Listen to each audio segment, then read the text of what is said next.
All right, we're going to go ahead and get started. Thank you, everybody, for coming tonight. Yeah, clap for you.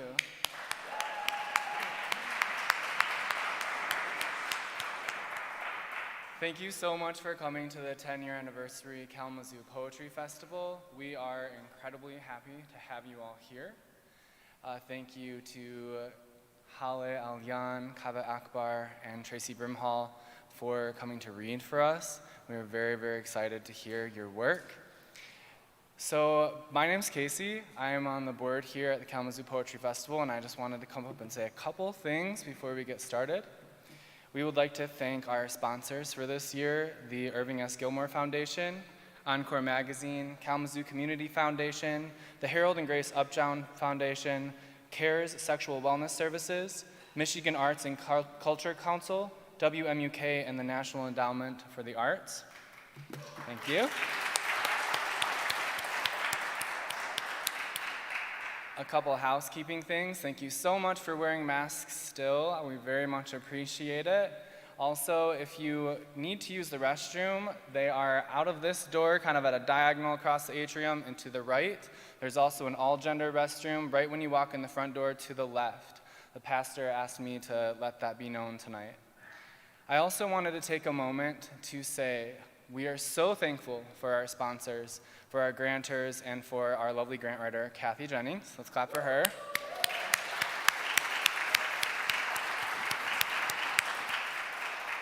And as I said a moment ago, we're also very thankful for you. In our 10-year anniversary, one of the things that we have been thinking about a lot in this last year is how we want to continue to grow. In order to continue to grow, we do need money. We are so thankful for the grantors and all of those things that we have achieved over the years, but we would love to show that the community supports us as well, and that means contributions from people like you. If you have noticed this year, we've done something a little bit different. You will see the QR codes all around the building that you can pull up on your smartphone and just scan it, and it'll take you to several different places on our website. One of those places is the support page. There's a few ways that you can support this year, one of which is you can scan one of those and you can set up a reoccurring for $5 each month, make a one-time donation. Also inside of all of your programs, there should be an envelope that you can also make a donation, and there are also some boxes here. If you cannot contribute financially, we understand that that's the way it goes sometimes. There are other ways that you are able to contribute, such as board membership. We are a board of 5 folks right now, and we could definitely use a little bit more help. And also volunteering, becoming a partner like FCC did this year. One of the reasons why we are pushing donations this year is because we really would like to hire an executive director. We are a board of volunteers, and although we very much love the work, it is incredibly hard. And so seeing you all come in really makes it worth it, but also it is still hard. And so please keep that in mind tonight, and I hope this wasn't too pushy. I'm a little uncomfortable saying it all. So thank you, and without any further ado, I'll bring Cameron up. Thank you.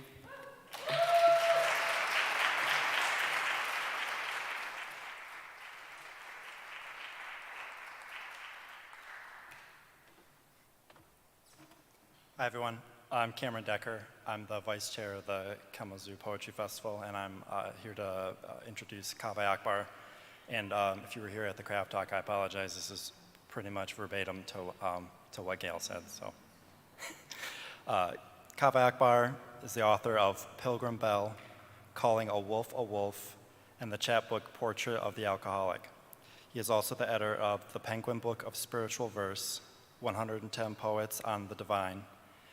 Kaveh is the recipient of the Levis Reading Prize, multiple Pushcart Prizes, Ruth Lilly and Dorothy Sargent Rosenberg Poetry Fellowship, and Civitella Ranieri Fellowship. He is the founding editor of Dive Dapper, a home for interviews with major voices in contemporary poetry. Born in Tehran, Kaveh teaches in Iowa and in the low residency MFA programs at Randolph College and Warren Wilson. His poems appear in The New Yorker, Poetry, PBS NewsHour, Paris Review, Best American Poetry, The New York Times, and elsewhere. Please give it up for Kaveh Akbar.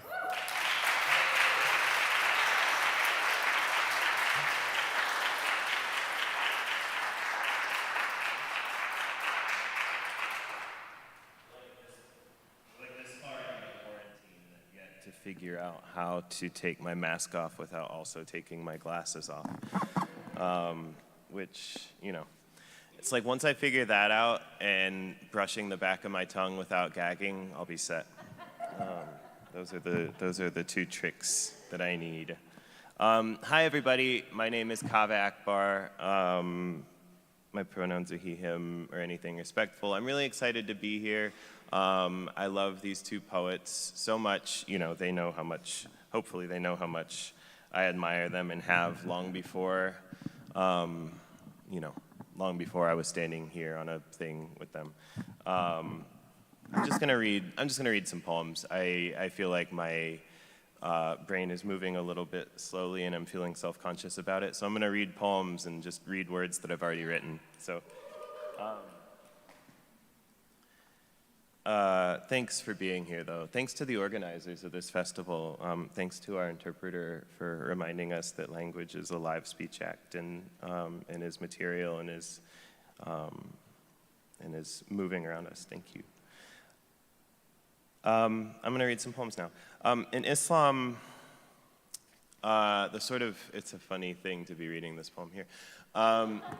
In Islam, the sort of precipitating miracle of the faith is literacy. When the Prophet Muhammad was given the Quran, he was given it by the Archangel Gabriel, who sort of came and said, here you go, I'm gonna dictate and you write down. And the prophet was like, I'm illiterate, sorry. Like most people in most times and places in the world, he was illiterate. And the angel Gabriel hugs him so tight he thinks he's gonna die. And then when he emerges from the hug, he has literacy, right? And he can transcribe. I always thought that was pretty cool. It's sort of parallel to the virgin birth in Christianity. I was gonna say I always thought we won that one, but I feel like this is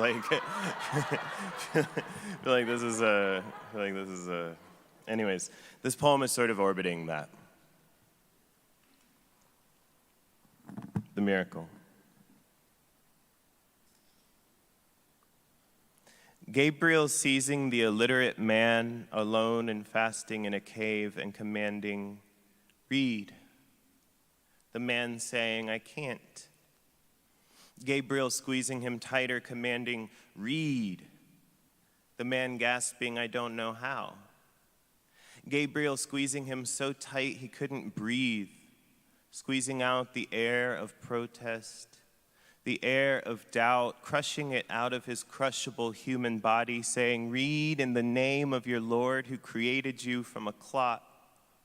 And thus, literacy, revelation. It wasn't until Gabriel squeezed away what was empty in him that the prophet could be filled with miracle.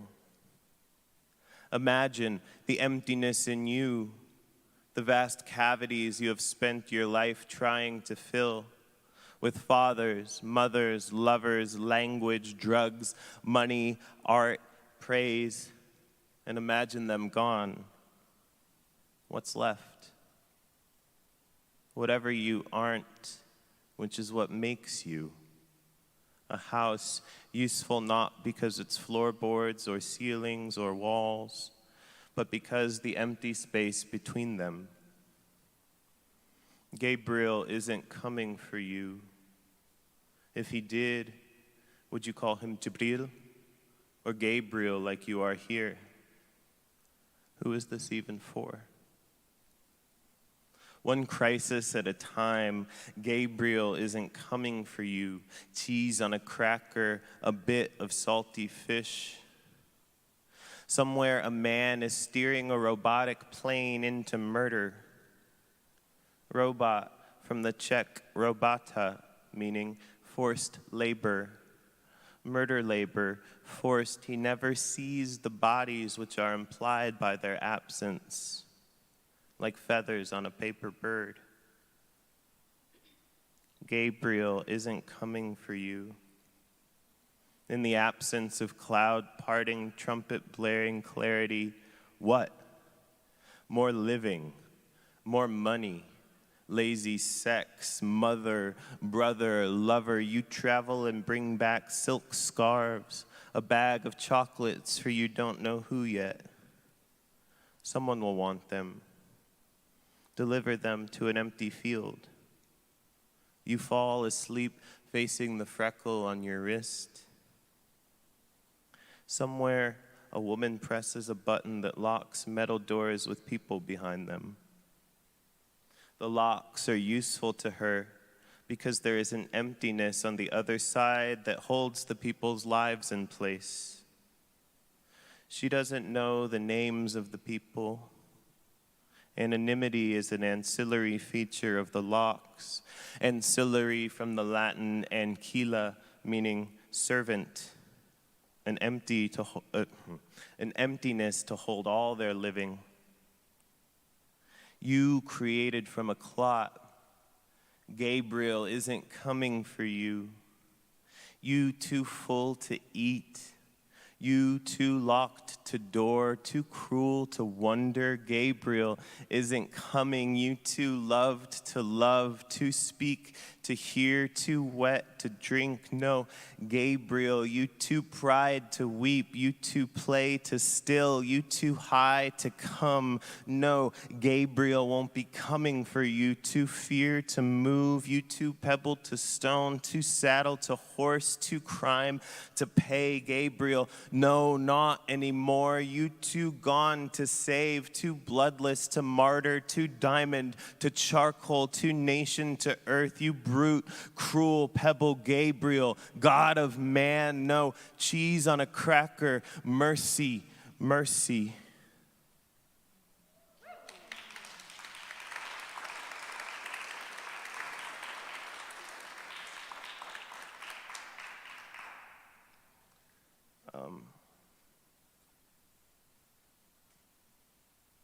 Sometimes when I read, I like to read poems by not me people. I tend to be more interested in people who aren't me than people who are.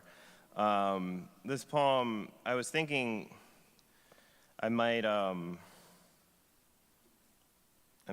offer something in the spirit of our station in this moment.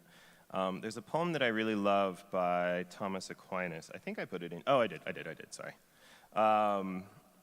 Yeah, there's a poem I really love by Thomas Aquinas that was translated from the Latin by Gerard Manley Hopkins, and it's got a good story. I'm going to read it, and then I'm going to tell you the story about the poem. But it's a lovely poem, even without the story. But it is an explicitly Christian poem. I'm not trying to convert. I'm not any kind of flavor of Christian, but it's just a lovely poem. Sometimes it's just nice to hear a nice poem about Jesus. Again, this is Thomas Aquinas writing in the 13th century, but Gerard Manley Hopkins translated it from the Latin, so it sounds Hopkinsier than it sounds Aquinas-y. Lost all in wonder. Godhead here in hiding, whom I do adore, masked by these bare shadows, shape and nothing more. See, Lord, at thy service, lo lies here a heart, lost, all lost in wonder at the God thou art. Seeing, touching, tasting are in thee deceived. How says trusty hearing that shall be believed? What God's Son has told me, take for truth I do. Truth himself speaks truly, or there's nothing true. On the cross thy Godhead made no sign to men. Here thy very manhood steals from human ken. Both are my confession, both are my belief, and I pray the prayer of the dying thief. I am not like Thomas, wounds I cannot see, but can plainly call thee Lord and God as he. Let me to a deeper faith daily nearer move. Daily make me harder hope and dearer love.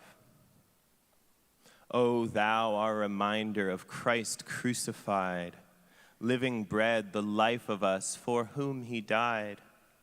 Lend this life to me then, feed and feast my mind. There be thou, the sweetness man was meant to find. Bring the tender tale true of the pelican. Bathe me, Jesu Lord, in what thy bosom ran. Blood, whereof a single drop has power to win all the world forgiveness of its world of sin. Jesu, whom I look at shrouded here below, I beseech thee, send me what I thirst for so. Some day to gaze on thee face to face in light, and be blessed forever with thy glory's sight. So, again, that's by Thomas Aquinas, not me.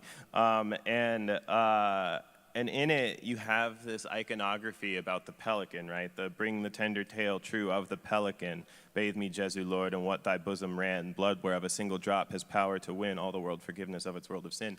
In medieval bestiaries, it was believed that the pelican mother, in times of like famine or starvation, the pelican mother would pierce her own breast and then feed the babies the blood, as a way to sort of like nourish them, right? So like, what a great metaphor for the Eucharist, right? What a great metaphor for the blood of Christ, right? And so this poem by Thomas Aquinas gets adopted into liturgy by Saint Urban VI. One of the Pope Urbans, sorry. One of the Pope Urbans. It gets adopted into the liturgy. And then as you look at medieval bestiaries over the next 100 or 200 years, the tale about the pelican begins to change, right? Now it's not that the pelican is feeding her starving nestlings her blood. Now it's that when a mother pelican has babies who die, the pelicans who have that blood drop on them are resurrected. Right? So this poem, I'm getting goosebumps talking about it. This poem by Aquinas changed the material zoological facts of the world, right? This was like adopted into liturgy, and it changed what people think about, when we talk about like what poems can do or whatever, that's the thing that poems can do, is like make magicians out of pelicans, right? That myth, by the way, is also like the pelican iconography is still, I'm sure some of you know this, is still really big in the Catholic Church, to the point that I think the Louisiana state flag, if you Google it, someone has their phone right now, if you Google it, the Louisiana state flag, it still has the pelican feeding her nestlings out of her breast on it. And like, if you look back on the Louisiana state flags, there are some pretty gnarly ones. Like it's like pretty like gooey, so. Anyways, that's your medieval bestiary fact of the day. Okay.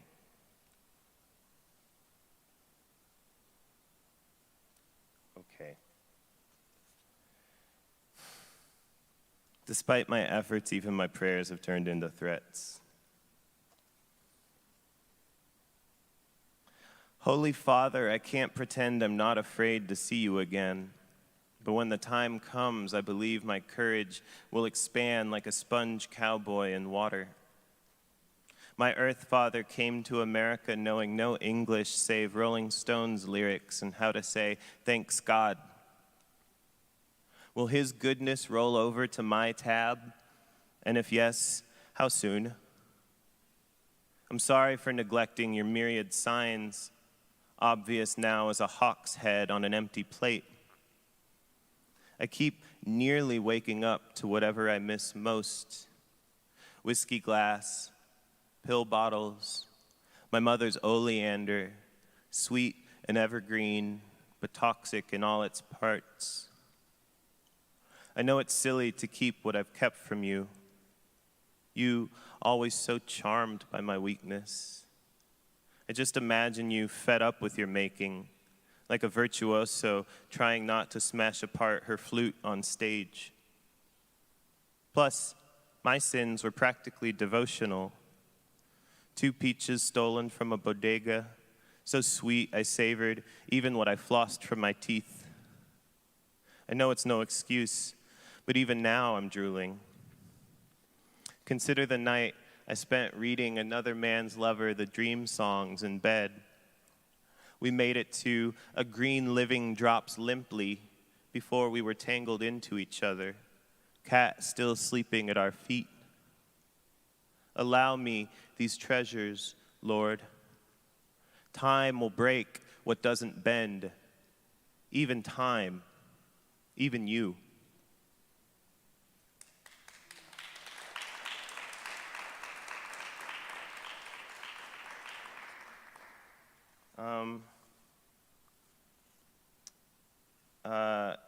Gail, when we were doing the last activity, asked about these poems that have lots of periods in them. So I'm going to read one of those poems that have lots of periods in them.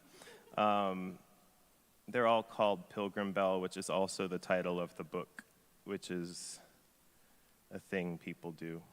Okay, this is called Pilgrim Bell.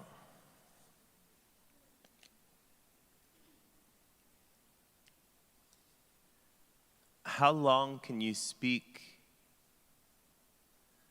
without inhaling? How long can you inhale without bursting apart? History is wagging its ass at us, twirling in its silver cape. I want to kiss your gloves. I want you to kiss my friends. Can you see the wet azalea quivering on its vine? Its ripening dread. If it never rained again, I would still wear my coat, still wrap my socks in plastic, doing one thing is a way of not doing everything else. Today I answer only to my war name, wise salt. I can make a stone float off into the sky. I can make a whole family disappear. I know so many people have been awful to you. I've given each one a number. When you're ready, I will ask you to draw me their hands.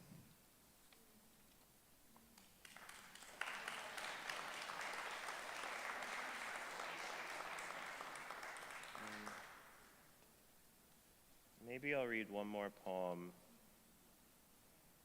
Yeah, thank you all so much for letting me be here. It's sincerely a privilege. I've gotten to come to Kalamazoo now a few times, and it's a special place for poetry. You guys really love poetry here in Kalamazoo. What a trip, you know? Like, I don't know how this like happy nest of lyric density happened, but it's a pretty lucky, special thing you guys have here. Hey, welcome, guys. This is called An Oversight.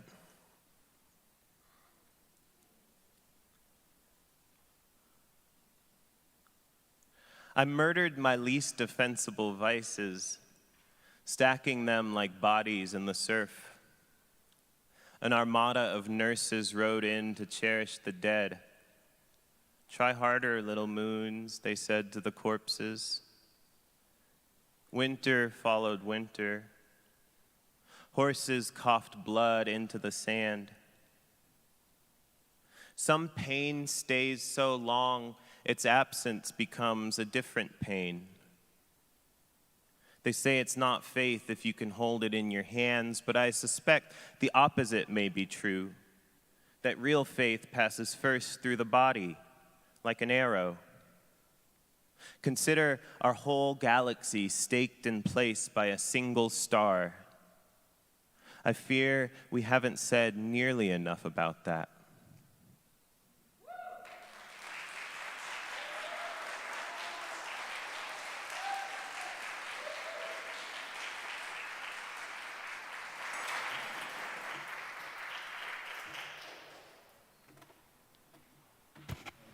That was awesome. How you guys doing? Okay, let's keep it moving here. Our next reader is Hala Alian.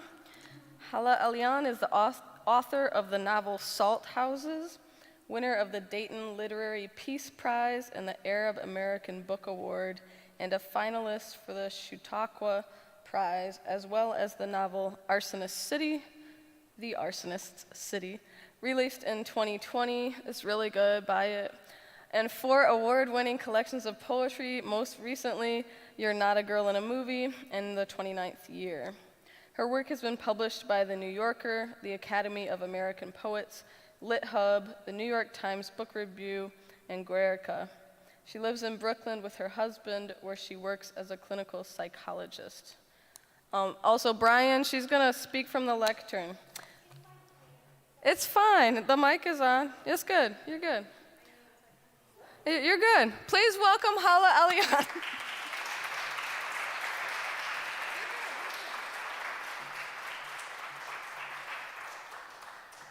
Oh, I feel like I shouldn't be up here. It's because I want to man-spread all my pages and yeah, okay, we're good. Thank you so much to the Poetry Festival. Thank you, Caitlin. Thank you, Gail. Thank you, Tracy Cave. Thank you to our wonderful interpreter. Thank you to all of the board and all of you that came out. I'm really thrilled to be here. And I had the delight of joining the workshops today, and it was amazing. And I just am so grateful that I had that opportunity to listen to poets that I have long admired speak about craft. And I'm actually going to start, I wasn't going to do this, but I'm going to start by reading the poem that came out from Cave's workshop today. Okay. So the exercise, you know what? It doesn't matter what the exercise was. Pink and pink and pink. There are no mornings in the house.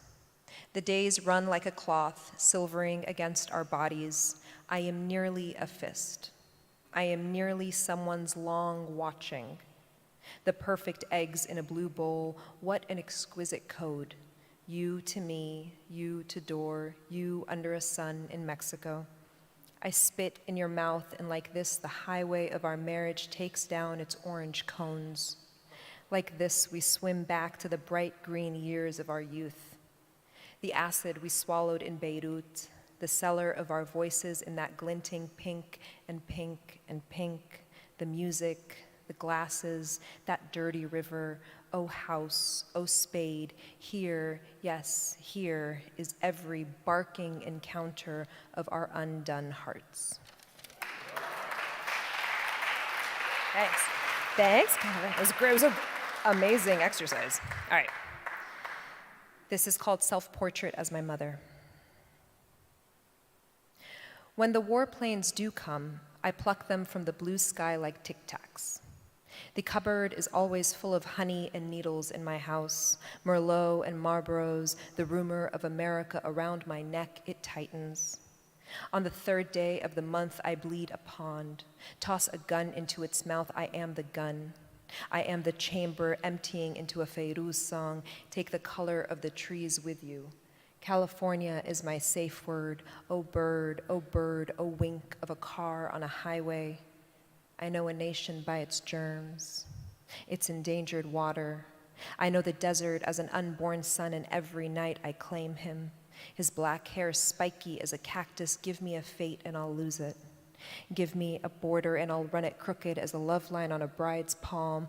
I sing, I mop, I can't kill for enough clean.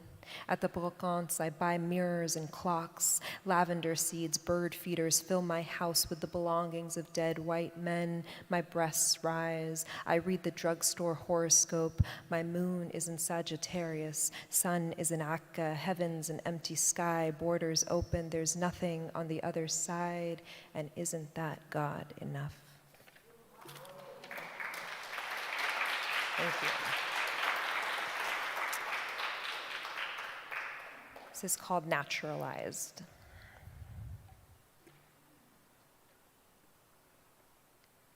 Can I pull the land from me like a cork? I leak all over brunch. My father never learned to swim. I won't say where he was born. I've already said too much. Look, the gardenias are coming in. Look, my love is watching Vice again, gloss and sound bites. He likes to understand. He plays devil's advocate. My father plays soccer. It's so hot in Gaza. It's so hot under that hospital elevator. That's no place for a child's braid. In the staff meeting, I stretch my teeth into a country when they congratulate me on the ceasefire. As though I don't take a jazira to the bath. As though I don't pray in Fatma's Arabic. It's okay. They like me. They like me in a coffin. They like me when I spit my father from my mouth. There's a whistle. There's a missile fist bumping the earth. I draw a Pantene map on my shower curtain. I break a Klonopin with my teeth and swim.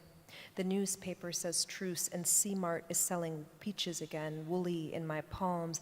I have marched on the street too few times, ruined too few dinner parties with my politics. But Sundays are tarot days. Tuesdays are for tacos in this country. Even the worst days only last hours. No Uzi, no leaflet of death. There's a leak in the bathroom, and watch how I get it fixed in 30 minutes flat. Watch how I stop jogging when I'm tired. Nothing can justify why I'm alive and they are not. Why there is still the month of June. Why every morning I wake and the earth does not break.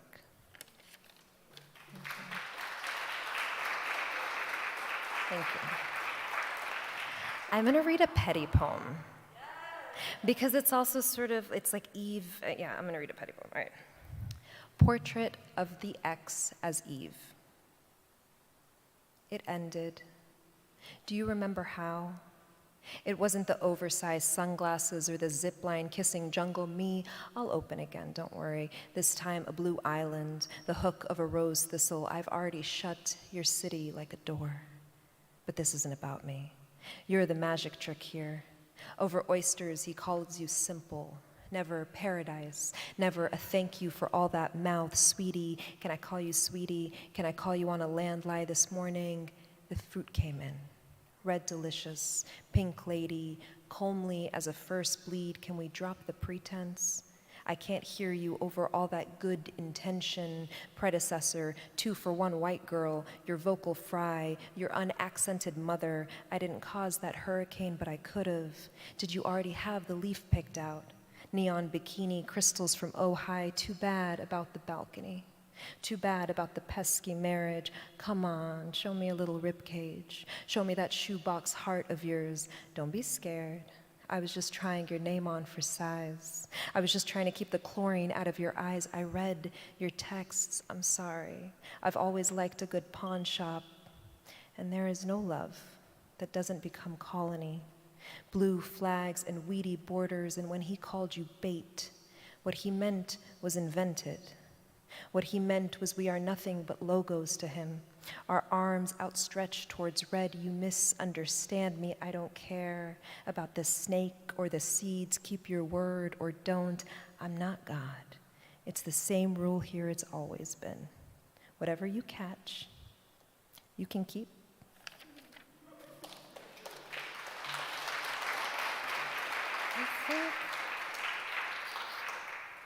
Yeah, I'll do this one. Okay.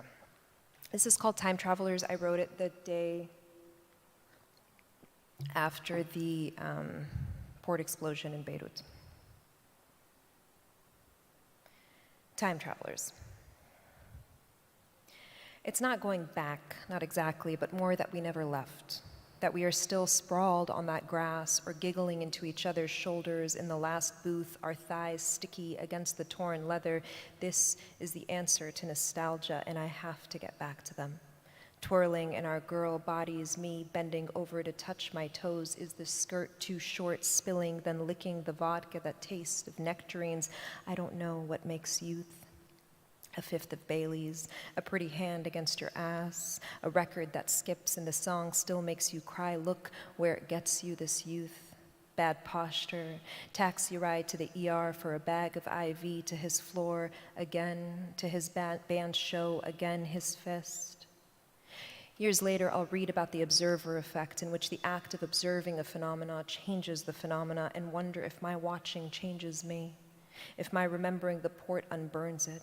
Or does it only make it worse, like it's still Sunday morning and we're hung over and never alone, curling into each other like clocks, watching Americans pretend to love each other on the television. In the end, we'd leave the city, and in the end, we would stop coming back.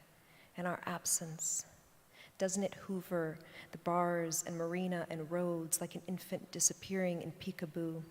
The entire world vanished under our two good hands, and I do not call them.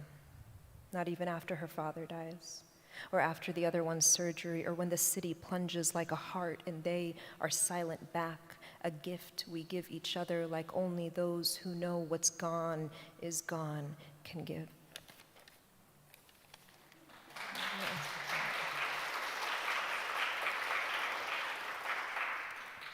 All right, I'll do 3 more.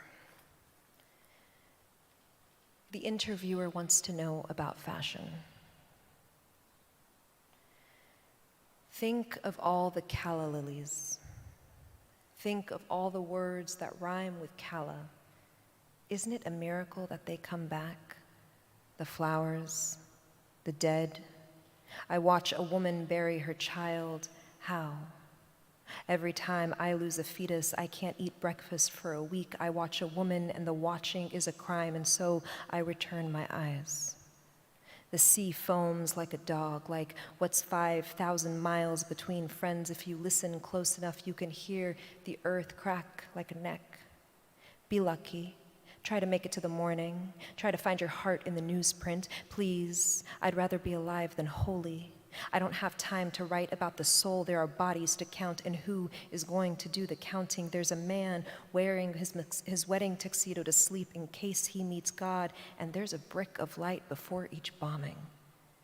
I dream I am a snake after all.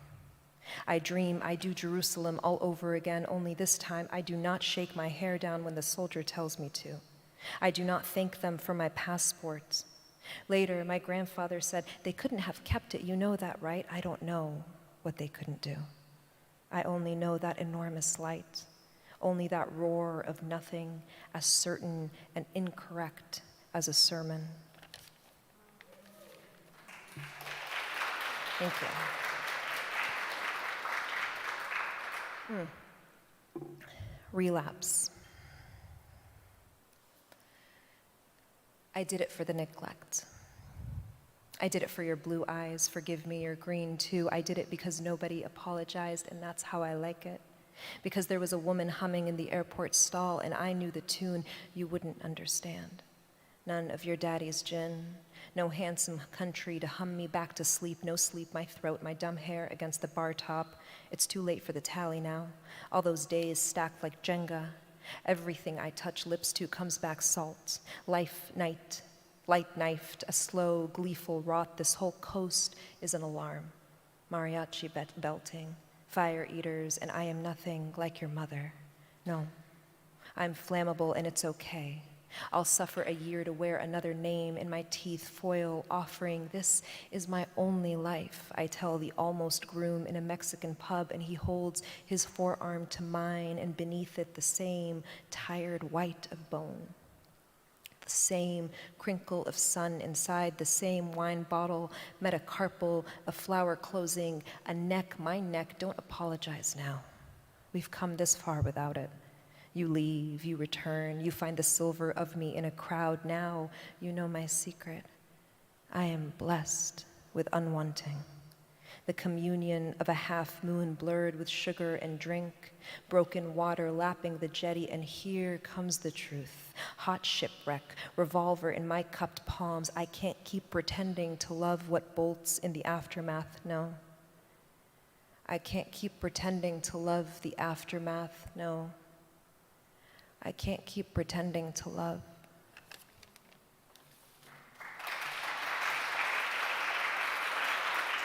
Thank you.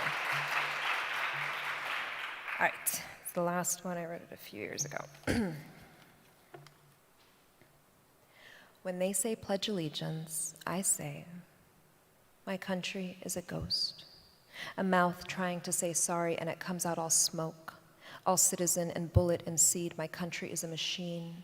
A spell of bad weather, a feather lacing my mother's black hair. I mean her dyed hair, I mean her blonde hair, I mean her hair matches my country. So shiny and borrowed and painted over. My country is a number like it is 1948. And my great-great-grandmother flattens bread with her hands while my other great-great-grandmother prays with her hands. One watches her land disappear, the other builds a house on land that will. My country is an airport line, a year of highways, an intermission. My country is Stockholm Syndrome, is immigrant mouth saying please, saying thank you, saying my country is no country but ghost. My country is no man but ghost. My country is dead. My country is named the dead. Give them their letters, give them their salt. My country is a mouth trying to say pledge and it comes out all salt. My country is a mouth and nobody can pronounce my name. I mean, my country forgets my name. I mean, my country is always asking for my name and I'm always saying it twice, spelling it like an address. My country is a number like it is 1967. And every Arab leader is crying on the television screen while every mother clutches the son she has left. And my great-grandmother names my mother nostalgia, while my other great-grandmother names my father a gun. My country is all ghost. My grandmother is all ghost. My grandmother is a country. I mean, my grandmother is my country. I mean, my country is a lie, an emptied house, 1,000 cardboard boxes. My country is, remember when we left Akka? I mean, Gaza, I mean, Homs. My country is a number like it is 1990. My mother is crossing a border. I mean desert. I mean life. I am at her heels. I am paying attention. I mean I am learning to pray to a flag. I mean I am learning English. I mean I am forgetting Arabic. Or it is 1994 and I'm falling in love with a white boy, a habit I will never quite kick. Or it is 2006 and my grandparents won't evacuate, won't leave another war. And all summer I dream of floods, collect bullets and love the wrong person. Or it is 2003. And I am in Beirut watching Baghdad burn because of America. I mean, I am in my country watching my country burn because of my country. Or it is 2020 and the women in Beirut are a sea. I mean, my country looks beautiful in red. I mean, I look beautiful in red. I mean, this country likes me in red. Or it is every year and my country is taken. I mean, my country is stolen land. I mean, all my countries are stolen land. I mean, sometimes I am on the wrong side of the stealing. My country is an opening. I mean, bloom. I mean, bloom not like flower, but bloom like explosion. My country is a teacher. I mean, do you want to see my passport? I mean, do you like my accent? I mean, I stole them. I mean, I stole them. I mean, where do you think I learned that from? Thank you so much.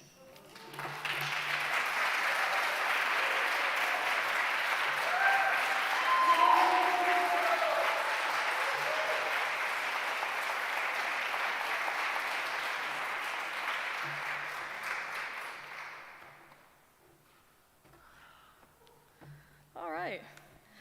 That was amazing. Please, one more round of applause. Woo.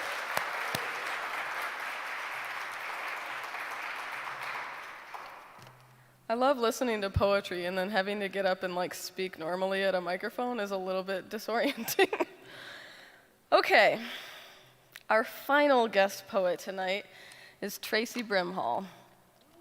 Tracy Brimhall is the author of 4 poetry collections: Come the Slumberless from the Land of Nod, Copper Canyon; Sadage, Copper Canyon; Our Lady of the Ruins, W.W. Norton, winner of the Barnard Women Poets Prize; and Rookery, Southern Illinois University Press, winner of the Crab Orchard Series and Poetry First Book Award. Her poems have appeared in The New Yorker, Poetry, The Believer, The New Republic, Orion, New York Times Magazine, and Best American Poetry. She's received fellowships from the Wisconsin Institute for Creative Writing and the National Endowment for the Arts. She is also the Poet Laureate of Kansas. Come on, Tracy.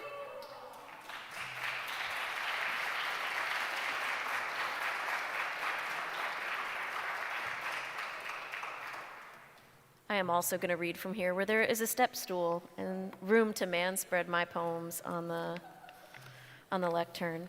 Thank you, Katie, for the introduction and for the invitation, and to everybody on the board.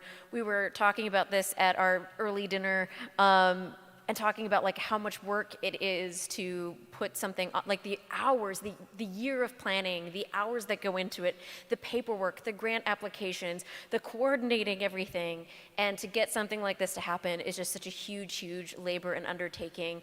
And thank you to all of them, and also to you, because they didn't do it just so that the 6 of them could sit around and listen to poems. So thank you for also, with your time, with your evening, deciding to spend it listening to poems. I was thinking about the theme of gardens when I put together my list of poems, thinking about the theme for this year. And so the only reason I'm starting here is because it's in a garden. This poem is called Fledgling. I scare away rabbits, stripping the strawberries in the garden, ripened ovaries reddening their mouths. You take down the hanging basket and show it to our son, a nest, secret as a heart, throbbing between flowers. Look, but don't touch, you instruct our son, who has already begun to reach for the black globes of the new bird's eyes, wanting to touch the world, to know it. Disappointed, you say, common house finch, as if even banal miracles aren't still pink and blind and heaving with life. When the cat your ex-wife gave you died, I was grateful. I'd never seen a man grieve like that for an animal. I held you like a victory, embarrassed and relieved that this was how you loved, to the bone of you, to the meat. And we want the stricken pleasure of intimacy, so we risk it, we do. Every day we take down the basket and prove it to our son. Just look at its rawness, its tenderness, it's almost flying.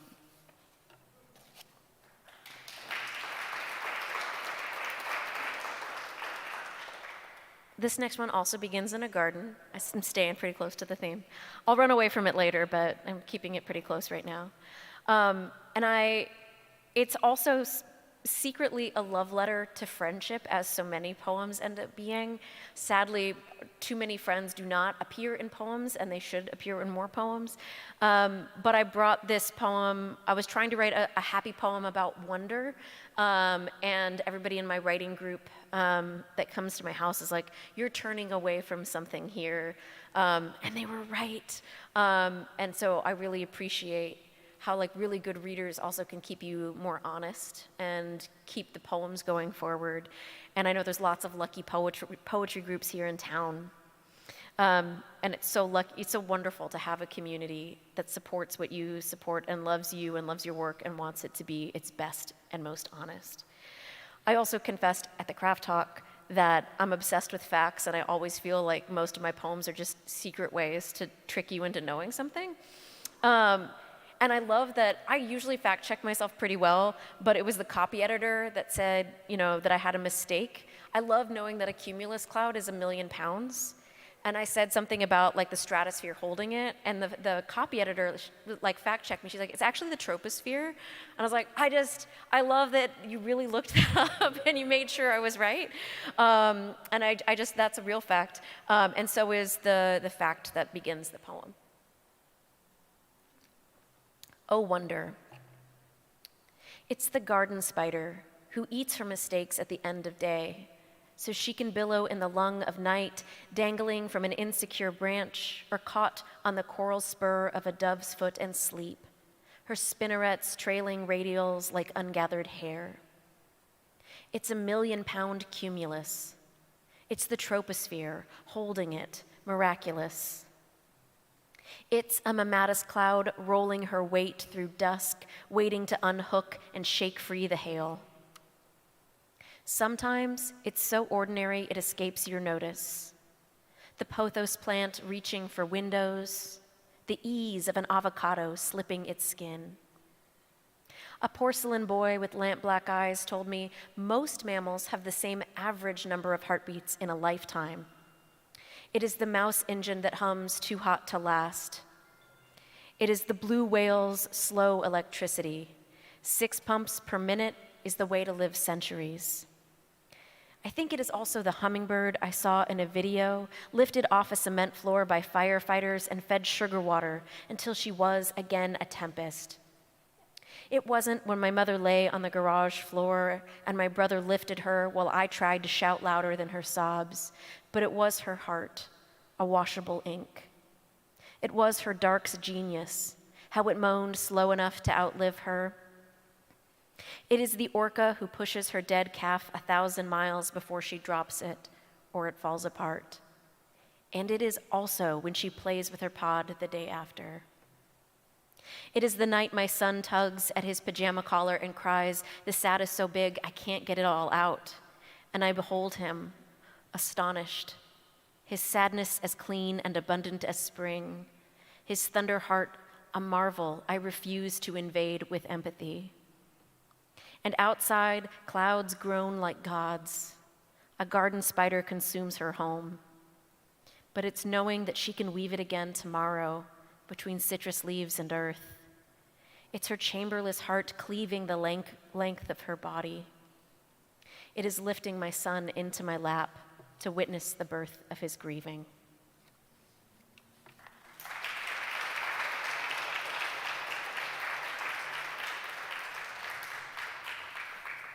So the next few poems I'll read are from my new book that's called Love Prodigal.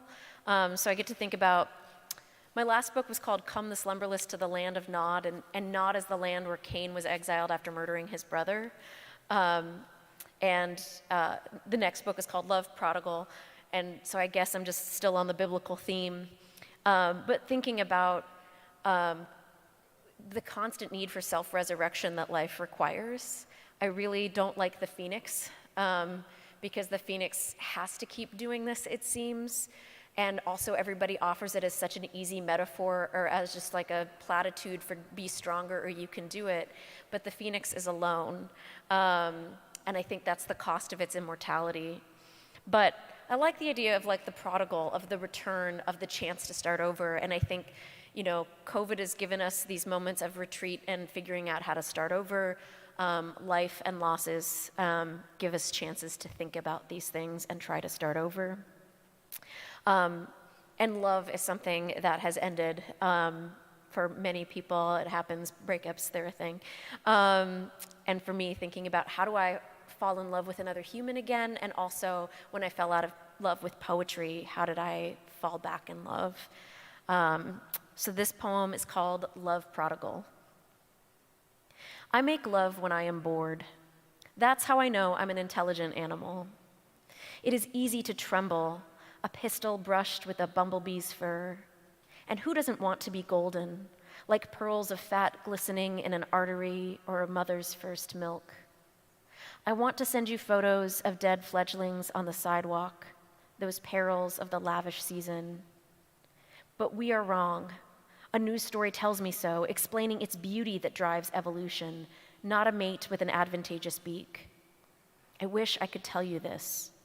Letters and novels keep seducing me with their fantasies of closure, but I like the way your silence wastes inside me. I am a grieving animal. Let's not pretend souls are beautiful. They are as ugly as white petals wilting, crisping and curling in on themselves in cloudy water and green rot. But let them fall into me like loose change into a leg cast. What's broken cannot be healed with anything but superglue and imagination, but let it be tended to. Let it be tender. Let's imagine a miracle together at a distance, the reunion of a pronoun and its first verb. I'm not over it. The elk's blood blackens the bottom of the fridge, and when I wipe it, it leaves a pink quarter, blood ghost, hunger stain in the shape of your birthmark. I am a regretful animal. My heart tries to grow as fast as velvet in May. It's trying to attract an ending with a crown of daisies, an archive of spring, of wants, of waterfalls, of woods. Good God, I know you won't take me back.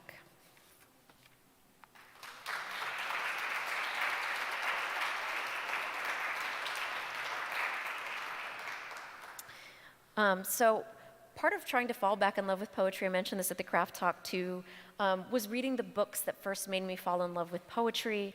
But I also went back to poems from my first book and sort of wrote response poems to myself, of like trying to figure out what was it about those first poems that make me excited about language, excited about writing.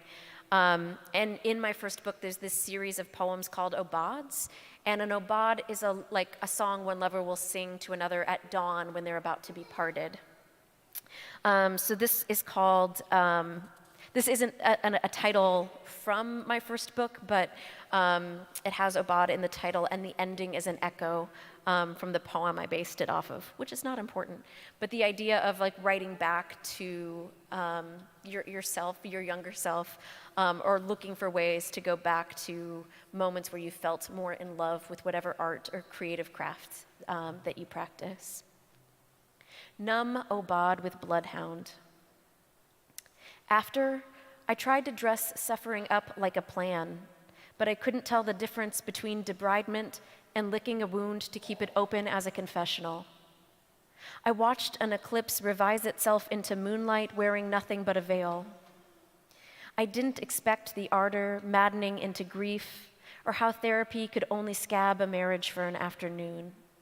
Not the way my leg inched away in bed, not the way I fell through a tree like a ghost bird, or how a bloodhound led me to the wound's evidence in the wild. At first, I wanted yesterdays folded into tomorrows, an accordion string of paper dolls, each holding the same dedication to kindness. But tomorrow foreshadowed 33 boxes of books and the guest room mattress. The future was culinary, volcanic, a cherry pie with obsidian crust. It asked me to be less of a shape-shifting messiah and more the god a girl needs, more mother than I wanted.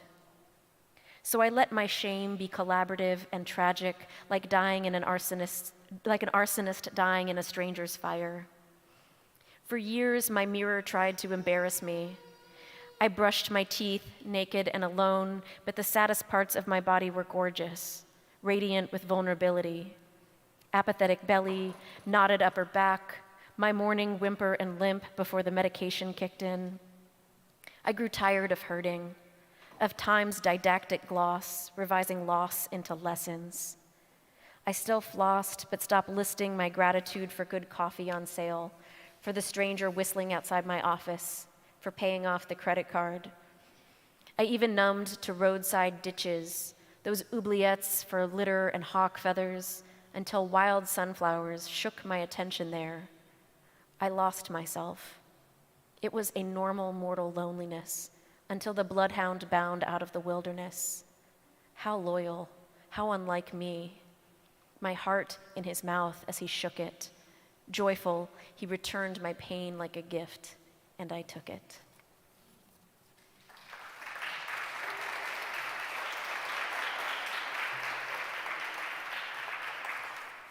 In the poem that I read, Oh Wonder, it mentions seeing a video of a hummingbird fed sugar water to revive her. And one of the things I'm always trying to get my students to do is pull whatever meme they looked at recently, whatever YouTube video they watched. In this one, it has the title of like an 80s rock song. But I'm always trying to get them to see every part of their life as potential for inspiration, that we don't have to like just go outside and look at the stars and, you know, adore a tulip and then a poem comes out, that everything that they read and look at and experience is also fit subject matter for poems. Because I think everything is something we can write after and be inspired by. So this, I guess this has quite a bit of 80s. There's Gizmo from the movie Gremlins, thank you. So it's got Gizmo from Gremlins in there. And the title is from a Meatloaf song. It's I would do anything for love, but I won't. Yes, See, thank you. Depends on the audience. Sometimes I get lots of blank stares. I won't sing it, but the title does bleed into the first line, so as I read the title, it'll just go into the poem. I would do anything for love, but I won't cook lobster.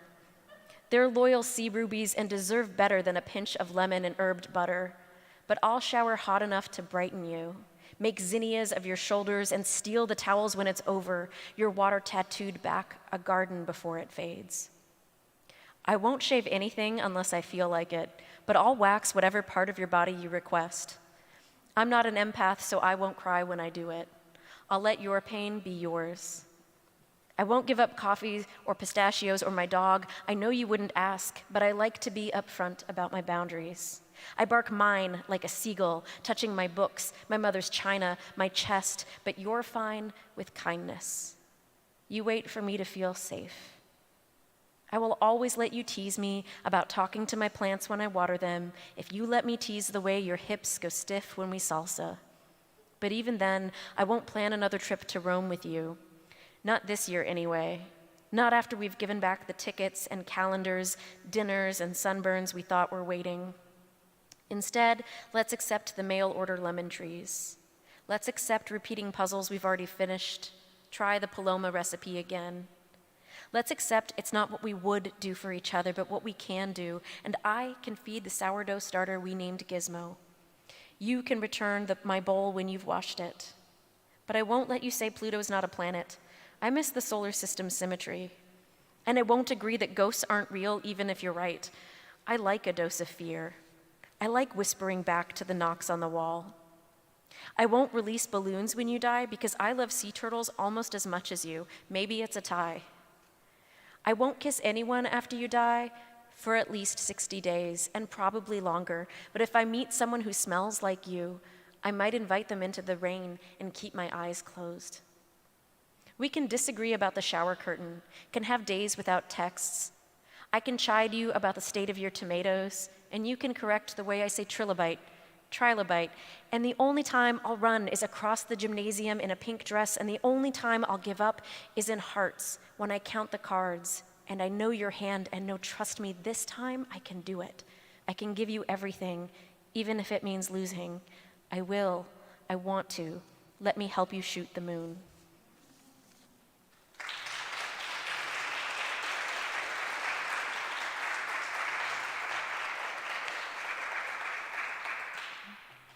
So this is my last poem, and it was 15 years ago at K College that I heard the poet Roger Reeves read this poem called Someday I'll Love Roger Reeves.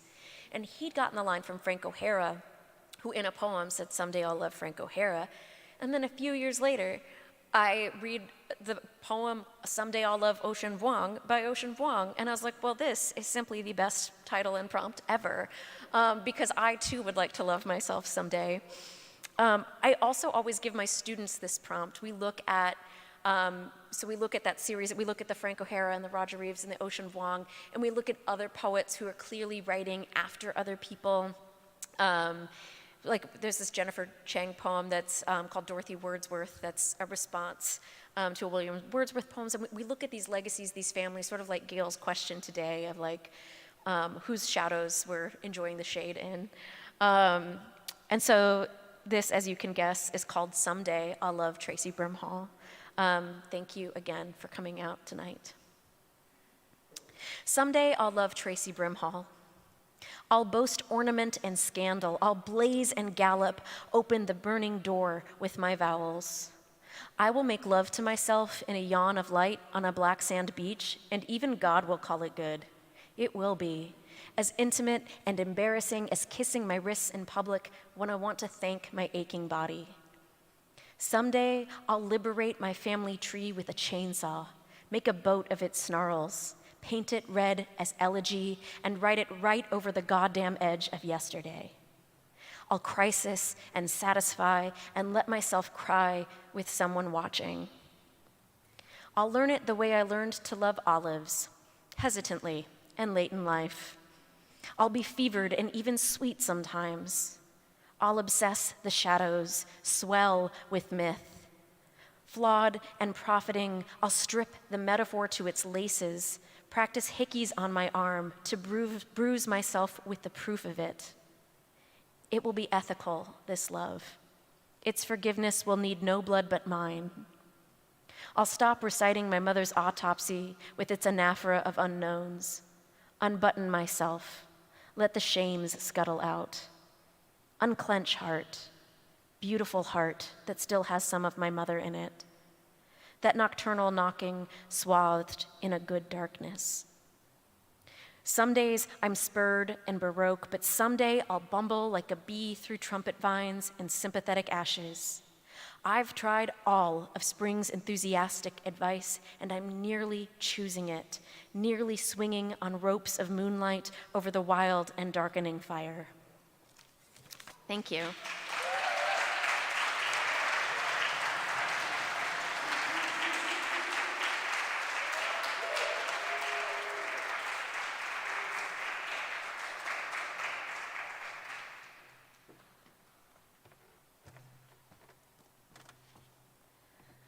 Can we have one more round of applause for Kaveh and Hala and Tracy? Woo-wee! Okay. All right. Ooh. I have a few closing remarks. Thank you to our workshop leaders and participants. Thank you to Gail for moderating our craft talk earlier today.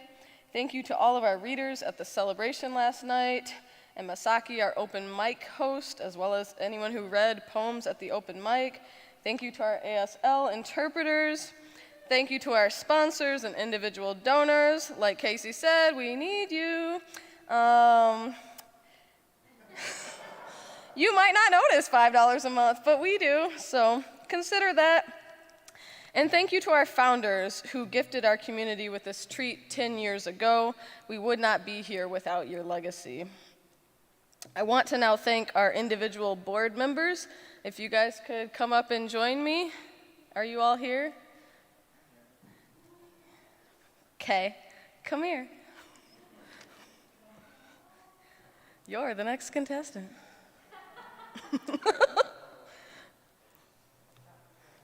Cameron Decker, our vice chair.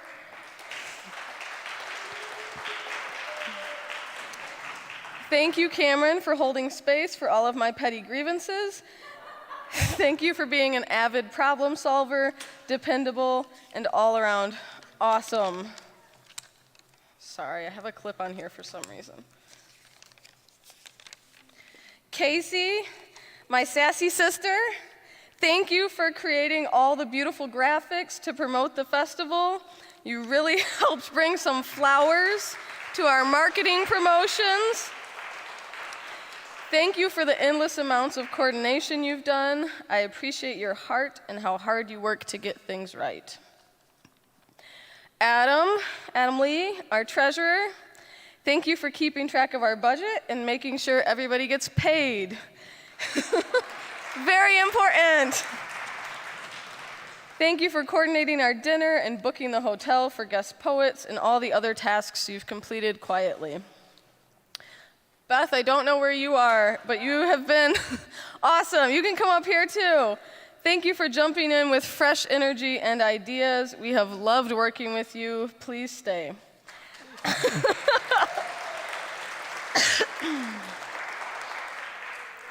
Kathy, last but not least, Kathy, you have been here since the beginning, and we have benefited from your guidance and knowledge of the festival year after year after year. Thank you for being a sounding board. Thank you for providing us millennials, elder millennials, and young millennials with some wisdom. Yeah, we love you.